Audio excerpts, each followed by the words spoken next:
ஷரியத் எனப்படும் இஸ்லாமிய நீதிமன்றங்கள் சட்டப்பூர்வ அங்கீகாரம் பெற்றதல்ல என்றும் அது பிறப்பிக்கும் உத்தரவுகளுக்கு யாரும் கட்டுப்பட வேண்டிய அவசியம் இல்லை என்றும் உச்சநீதிமன்றம் தீர்ப்பளித்துள்ளது.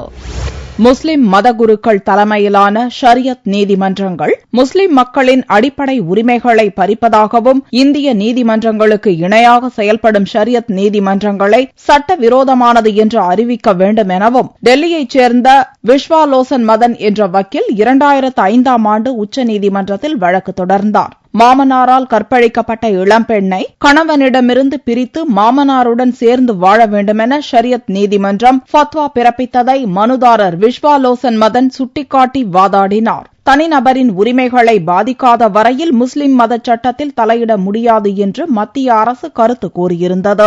இந்த வழக்கில் திங்களன்று உச்சநீதிமன்றம் தீர்ப்பளித்தது. அதில் ஷரியத் நீதிமன்றங்களுக்கு சட்டப்பூர்வ அங்கீகாரம் எதுவும் அளிக்கப்படவில்லை என்றும் ஷரியத் நீதிமன்றங்கள் பிறப்பிக்கும் ஃபத்வா எனப்படும் உத்தரவுகளுக்கும் எந்த சட்டமும் ஒப்புதல் அளிக்கவில்லை என்றும் தனிநபர்களின் உரிமைகளை பறிக்கும் வகையில் ஃபத்வா பிறப்பிக்கப்பட்டால் அது சட்டவிரோதம் என்றும் நீதிபதிகள் தங்கள் தீர்ப்பில் கூறியுள்ளனர். The petition under Article 32 was filed by one advocate, Mr. Vishalochan Madan.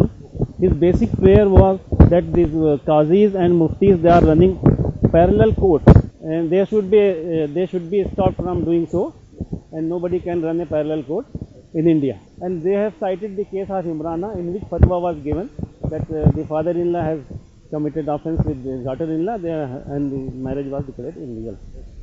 Court said that these fatwas, these Darul Qaza, whatever name they are called, or Darul Ifta, they have no legal sanction.